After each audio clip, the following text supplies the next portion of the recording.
Block buster ഹിറ്റിലേക്ക് 4 ദിവസം കൊണ്ട് 28 കോടി വാരി രേഖാചിത്രം. 2024 ശ്രദ്ധേയ വിജയങ്ങളുടെ തുടർച്ചയുമായി 2025 വിജയഗാഥ ആരംഭിച്ചിരിക്കുകയാണ് ആസിഫ് അലി. അദ്ദേഹത്തിന്റെ ഈ വർഷത്തെ ആദ്യ റിലീസായ രേഖാചിത്രം ജനുവരി 9 തിയേറ്ററുകളിൽ എത്തിയത്. മലയാളത്തിൽ അപൂർവമായ ഓൾട്ടർനേറ്റ് ഹിസ്റ്ററി എന്ന സബ് ജോണറിൽ എത്തിയ ചിത്രം ഒരു മിസ്റ്ററി ക്രൈം ഡ്രാമ കൂടിയാണ്.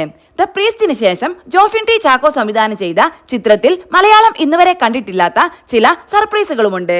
പോസിറ്റീവ് മൗത്ത് പബ്ലിസിറ്റി നേടുന്നതിൽ ആദ്യ ദിനം തന്നെ വിജയിച്ച ചിത്രം ബോക്സ് ഓഫീസിലും മികച്ച പ്രതികരണമാണ് നേടുന്നത്. ആദ്യ 4 ദിവസം കൊണ്ട് 28.3 കോടി രൂപയാണ് ചിത്രത്തിന്റെ വേൾഡ് വൈഡ് കളക്ഷൻ. 2025 ആദ്യ ബ്ലോക്ക് ബസ്റ്റർ ഹിറ്റായി രേഖപ്പെടുത്തിയ രേഖാചിത്രം ആസിഫ് അലിയുടെ കരിയറിൽ തന്നെ ഏറ്റവും മികച്ച ബോക്സ് ഓഫീസ് ഇനീഷ്യലാണ്. Kavya film company and mega media എന്നീ ബാനറുകളിൽ വേണു കുന്നപ്പിള്ളിയാണ് രേഖാചിത്രം നിർമ്മിച്ചത്. അനശ്വര രാജനാണ് ആസിഫ് അലിക്കൊപ്പം പ്രധാന വേഷത്തിൽ എത്തുന്നത്. മനോജ് കെ ജയൻ, ഇന്ദ്രൻസ്, ഹരിശ്രീ അശോകൻ, അരുൺ, സിദ്ദീഖ്, ജഗദീഷ്, സായികുമാർ, ശ്രീകാന്ത് മുരളി, ഉണ്ണി ലാലു, നിഷാദ് സാഗർ, പ്രേം പ്രകാശ്, സുധി കോപ്പ, മേഘ തോമസ്, സെറിൻ ഷിഹാബ് തുടങ്ങിയവരാണ് മറ്റ് അഭിനേതാക്കൾ.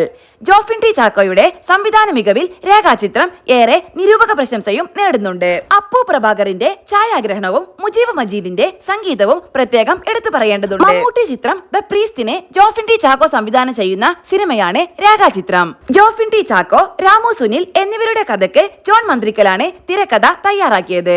കലാസംവിധാനം ഷാജി നടുവിൽ, സംഗീത സംവിധാനം Mujeeb Majeed, audiography Jayadevan Chakkadath, line producer Gopakumar GK, production controller Shibuji Susheelan, വസ്ത്രാലങ്കാരം സമീറ സനീഷ്, മേക്കപ്പ് റോണക്സ് സേവ്യർ, VFX മൈൻസിൻ studios, VFX supervisor Andrew D Cruz, Vishakh Babu, colourist Liju Prabhakar, colouring studio Rang rise, chief associate director Baby Panicker, Premnath, production coordinator Akhil Shailaja Sasidharan, Kavya film company managers Dileep, Choriyachan Akkanath, associate director Asif Kuttippuram,